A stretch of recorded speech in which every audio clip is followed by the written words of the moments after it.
I'm Steve Siska, Prescott City Councilman and local business owner, and I'd like to welcome you to Prescott Today. We have a great show for you. My guests are Jim Dewey Brown and Greg Mangarelli from Frontier Days, World's Oldest Rodeo. Then later we'll talk to you about the Bluegrass Festival with Sherry Heine from the Prescott Chamber of Commerce and MJ Smith from the Prescott Downtown Partnership.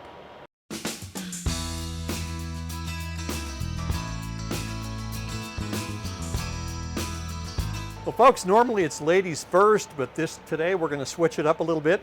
And my first guests are Jim Dewey Brown, the brand new general manager for the World's Oldest Rodeo, and the brand new Prescott Frontier Days business development manager. Ooh, Greg Mangarelli.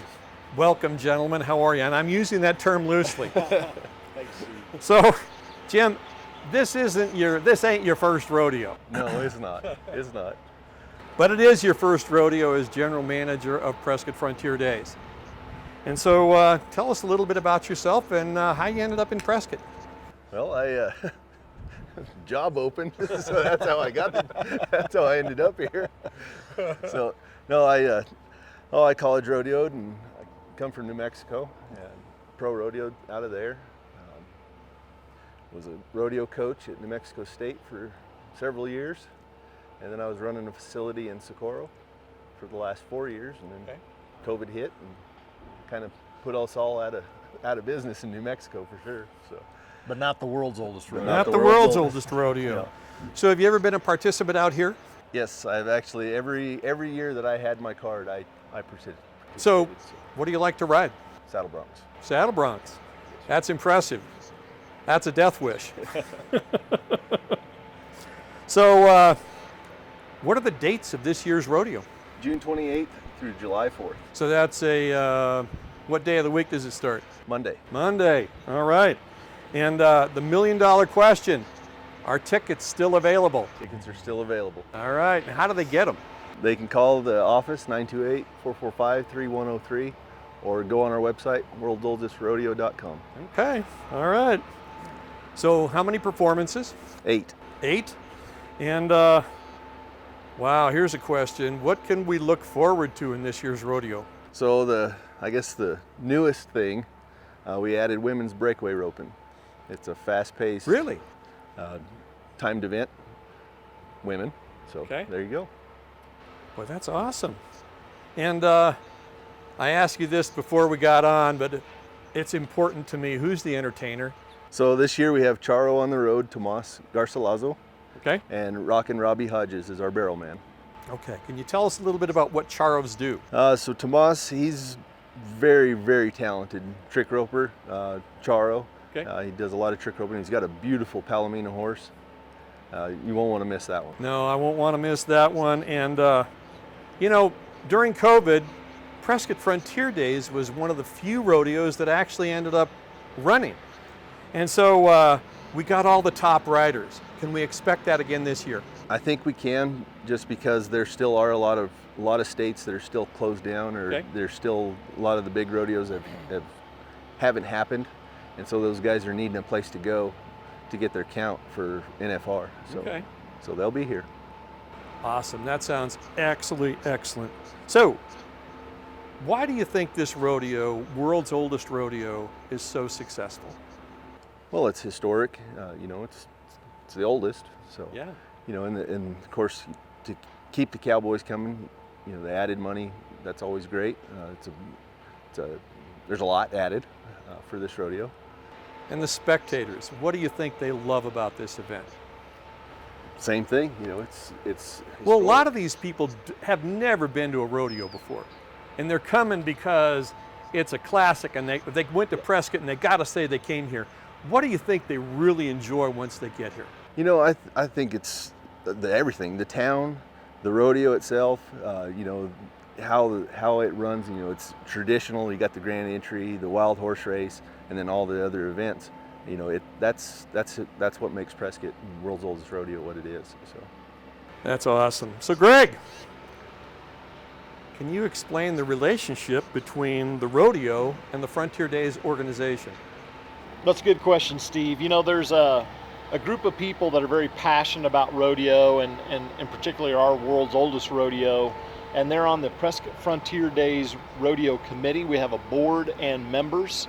And so that group of people, they work long and hard to make sure that the rodeo and the parade happen as well as other events. So the Prescott Frontier Days group, this board, you know, they work year round.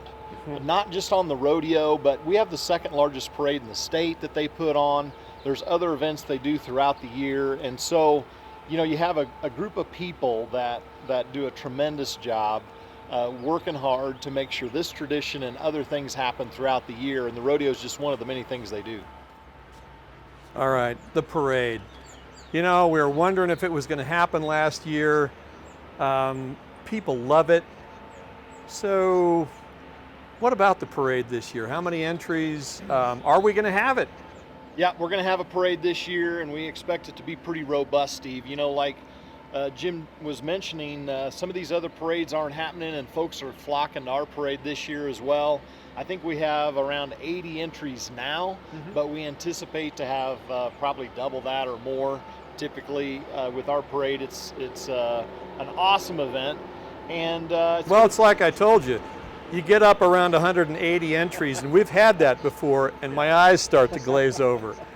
Yeah, it is the Saturday, which would be July 3rd, and it'll be downtown around the plaza, so folks can set up chairs. Normally people do that the night before or real early that morning to make sure you have a good spot. And it should be a lot of fun, and I expect a lot of red, white, and blue out there, and people really enjoy And this year we'll be able to see the smiles on people's faces. That's right. That's what I'm looking forward to. Yep. So tell us a little bit of your position is brand new. Tell us a little bit about your responsibilities here with the world's oldest rodeo. Yeah, I appreciate that, Steve. So this is a new position. I'm the business development manager. Number one, I do whatever Jim tells me to do. Whatever Jim doesn't do. Exactly. Whatever he doesn't want to do. No, like he hands you the mop, or That's a good idea.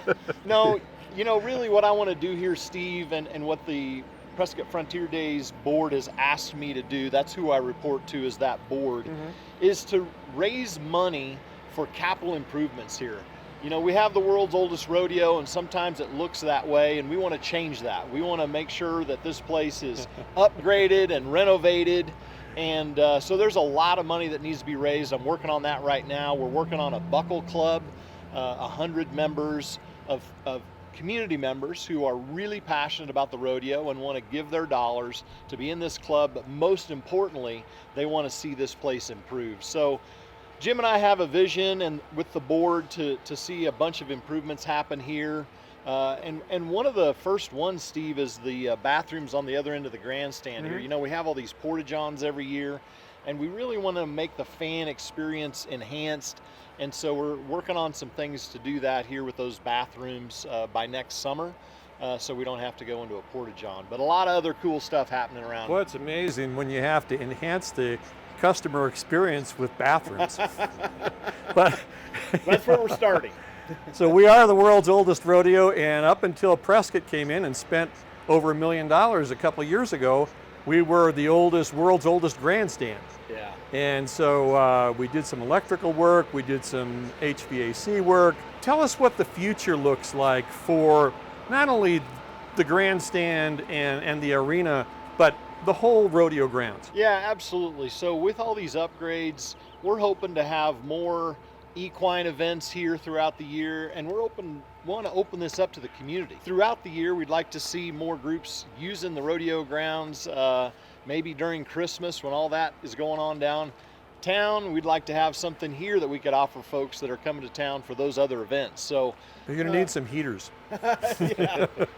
No, we just want to open it up more to the community, honestly, and get more events in here. So what about a covered arena?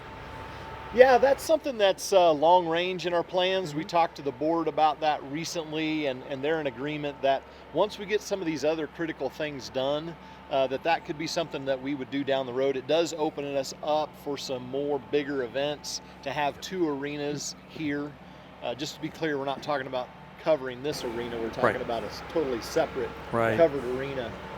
So that would be really cool and something we would look forward to. We also have some ideas for some new seating that would be over the buck and shoot. So wouldn't that be cool? How sweet. To have folks be able to sit over on the other side over here, up above the buck and shoots. We think people would really get a kick out of that. But you got to do the bathrooms first. Yes, that's first. All right, something that's right down your alley. Cowboy Church. Tell us Yeah. about it. Yeah, we love Cowboy Church. The folks that are here working all the time, and those cowboys that happen to be here for that last performance on Sunday, join us Sunday morning right here in the grandstands, July 4th, and should be a great time. Always good to take in Cowboy Church here at the rodeo grounds. Yeah, well, come on out, folks, right? Absolutely. So we talked about improvements, but people want to know, I mean, this rodeo grounds is actually owned by the city, right? That's correct. And so what portion of the improvements are going to be paid for by the city and what portion are going to be paid for by Frontier Days? Yeah, absolutely. So if people don't know, this is about 43 acres here right in town. It's a pretty incredible property that we have here. And, the Prescott Frontier Days board leases from the city. So I don't know if people know that, Steve, but that lease then allows the board to do whatever they need to do out here. But the city has been a really good partner because it's their property, making improvements out here. So we envision in the future the city continuing to help us out, but we really want to focus on fundraising, getting a lot of other people involved. Other government entities. Jim and I are looking at some other grants at the federal level as well.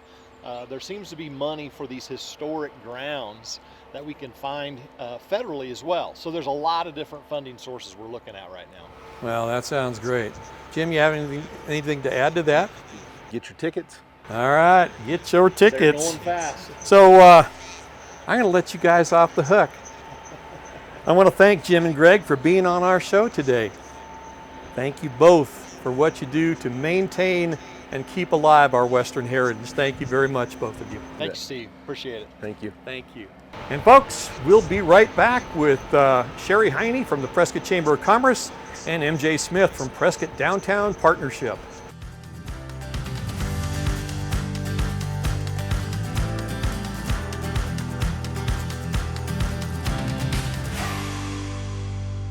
Folks, we're well into special event season here in Prescott, and I know the Chamber has never hosted a great event, have you? Not at all, Steve. Chamber of Commerce has been an absolute nexus as far as events here in Prescott, along with Prescott Downtown Partnership. And so, Sherry, can you tell us a few of the upcoming events that are I happening? can, but before I do, Steve, I want to share some exciting news. Yes. The Prescott Chamber of Commerce is partnered with the Prescott Downtown Partnership. We are working together with the downtown events now, Really? which is super exciting. So there's no chamber events and PDP events, they're all together. Well, what we've done, they're the chamber events, but we have outsourced the PDP, the Prescott Downtown Partnership, to manage them for us. What we realized, Sherry and I, we were at a lot of these things together, both of us. They were her events, we were managing it for PDP, the plaza, and we said, why are we doing this? We can streamline our processes if we just partner on these rather than we have chamber staff, we have PDP staff, and now we've got the promoter staff. And so it allows us to do these a little more economically and to be able to do more because we can spread ourselves a little farther. Absolutely. Well, that sounds great. So, We're thrilled. And it's a great partnership, and it's our first year, but we worked through it already. So why didn't I think of that? I don't know. Where were you? You could have used that. Well, it just makes sense to work smarter, but we have some we have all the events coming back, just like we had them actually last year during COVID, but we really had to be very careful during that time, and but right now we're on fire. So the neat thing about this year's events is you'll be able to see the smiles on people's faces, huh? Exactly. I think that's exciting. Isn't that Yeah, neat? yeah, Yes. yeah. They did lift those, right? We did. Yeah, Yep. yep. So we are you no both can longer- chime in on this. Tell us what is going on as far as events this year. Absolutely. Well, so we have, first of all, Memorial Weekend usually kicks off the events.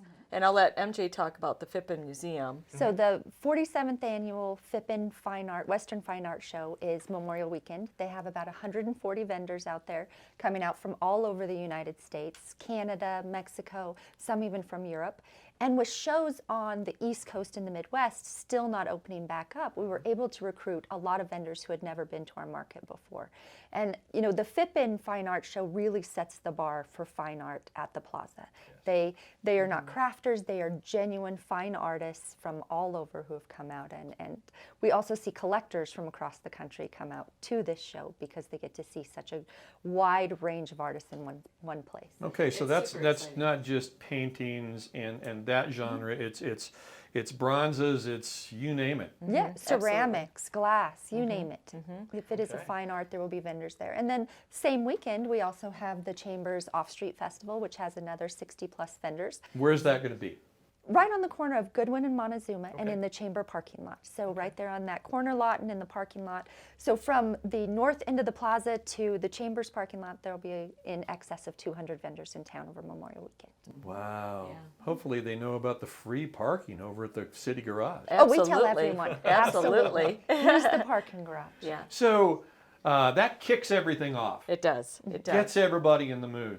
So what's next? Well, then we have Territorial Days, and that's the second week in June, June 12th and 13th, Saturday and Sunday. So 2 weeks after Memorial Day. Absolutely. And one of the greatest things is, you know, on this theme of partnership, we partner with the Prescott regulators and their shady ladies, and I am a shady, A shady lady. officially. Yes, you are. I've talked to John about that. several Officially I am. No, but they're such a great group, and they're great ambassadors for our community to show off that Western heritage. And they perform shows on Saturday and maybe Sunday. We haven't got that finalized yet, but so they'll be down there along with the art show during Territorial Days. Okay. Yep. So, you know, for a lot of people, Thursday starts the weekend. Yes. Actually, Wednesday starts the weekend, but I think Monday does Thursday for you, starts the Steve. weekend. So when do the activities actually start on a weekend? Do they start on Friday, or are they all coming in on Friday, setting up, and then Saturday is when they actually get it going? Yeah, you'll find them setting up after 6 p.m. on Friday. Okay. And then Saturday morning, 9 o'clock. 9 a.m. Yep. Is when things Yep. open. Saturday, And Sunday. it'll go through Sunday whenever? 4 o'clock. 4 o'clock. Yeah. Okay. And Memorial Day weekend, those events run through Monday. And then also in June 1st, we kick off the summer concert series. So June, you know, this Memorial weekend, we kick it off with that big art show between the two. And then June 1st, we start with our Jazz at the Plaza with the summer concert series. Then we roll right into Territorial Days. And then we have a Juneteenth festival on June 19th. And then we'll roll into Bluegrass. So a lot of stuff coming up starting with Memorial Day. Okay. And so is that it for the summer? And then, of course, the concert series is free, right? yes. All people got to do is bring themselves and a blanket or a chair, and they just get to sit on the courthouse steps and enjoy. Yavapai Absolutely. County facilities, they keep that grass in prime condition. Oh, so you know, I was walking it's- across that grass, and it is thick, and it is green, And it is, lush. oh my gosh, Yeah. it is Yeah. awesome. Absolutely. And you know, partly of that may have been because we did take a little hiatus as far as, you know, some of the events last year. Right. And so it's looking awesome for this year. It is. It It is. is. I'll bet you people can't wait to get back. Absolutely. Oh, that's great. So, That is Steve, you were fantastic. mentioning some of the other events. We also do the Labor Day Fair on the Square event. Yes. And that is Labor Day weekend, which is September 4th and 6th. And then we also do the Fall Fest, October 2nd and 3rd. And what's also awesome about the October event is that we partner with the Prescott Long Riders, and they have the horse parade during the same. Okay, so- on that Saturday at 2 o'clock, you'll see 100 horses or more come down Whiskey Row. So where during the art where are show. they riding from? Well, they start off at the Peavine Trail, Okay. way out there by 89. Yeah. So that's where they start. Okay. And they come all the way down Peavine, go through tribal land, and then they do a performance at the VA hospital, and then they march on downtown. And so that's a great partnership. along with the Prescott Regulators and their Shady Ladies. So we have all that activity going on during these shows. We're finding that collaborating with these groups and just enhancing our groups and bringing more to the table just has been really exciting. And it That, gives some of ladies, these is awesome. nonprofits some exposure that they might not otherwise have. Like with the Long Riders, they close Goodwin and they're able to do some presentations, and they're going to do some horsemanship classes and just show some kids and allow them to get out there, do some roping. So it adds another family element to what, you know, we already have going on. Kids and horses. Can't go wrong. You can't go wrong. That's exactly See right. what happens So when you partner? Right. that's exactly Yeah, right. Yeah. So I was just talking to Jim Dewey Brown and Greg Mangarelli from Frontier Days, and so it kind of segues into the mixer, the rodeo mixer. So tell us about it, and tell us who can come. Well, everyone could come. So that's the one thing. Everybody's invited. What's exciting about the rodeo mixer is that it kicks off the rodeo week for the business community.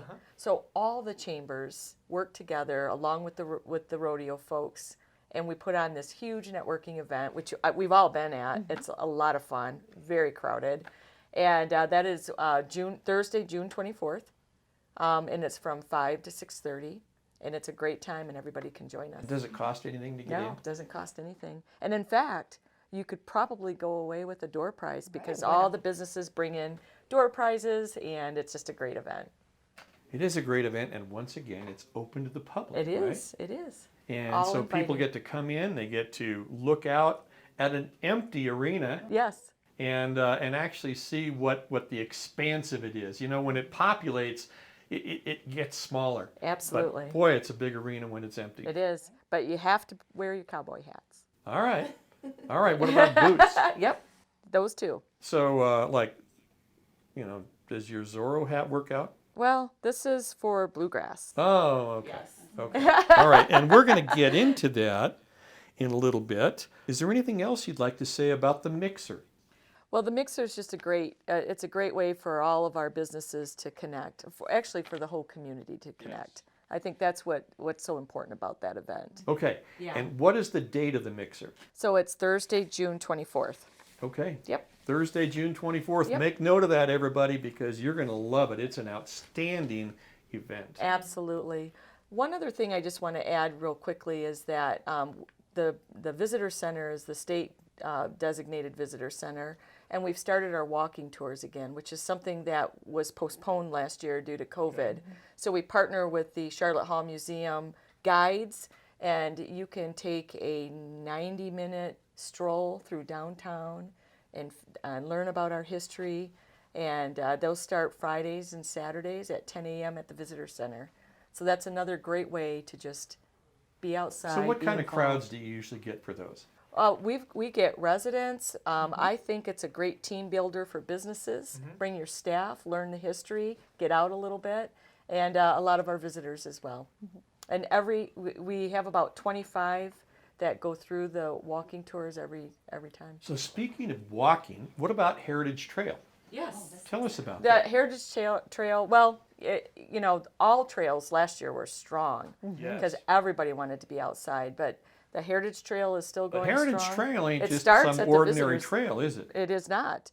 It's a little bit of a kind of a scavenger hunt. You get to learn about the history, and there's certain spots. And what you do is you come down to the visitor center, pick up the map, and it will guide you through the trail. So what kind of excitement have you gathered with Heritage Trail? Well, my favorite is Mike the dog, and that's all I'm going to say. All right. So you All gotta right. go So on the- everybody, you got to look for Mike the dog. Yep. But I can tell you one thing, a hint. It's on this plaza where there's this huge courthouse, somewhere on that plaza. There you go. You almost gave it away, Steve. So let's talk about bluegrass. Yeah, I'm going to turn that over to MJ because you And that special hat. that's right. So this was one of the partnerships between PDP and the Chamber. Is we are managing the Bluegrass Festival this year. We have a very full lineup, very excited about our headliner. It's Chris Murphy and the Devil's Box String Band. They are out of LA. They have played with Santana, they played with Peter Gabriel. And this is a free, the Bluegrass Festival is free, so you get to come out and see an artist that normally you would be buying a ticket to see. Those are our headliners Saturday night. We also have the Storytellers, they're also out of LA. We have the Wildflowers, which is one of my favorites from last year. They're a group of young ladies who are incredible musicians. They were a fan favorite last year, so we brought them back again this year. We have the Honey Buckets and Crying Uncle.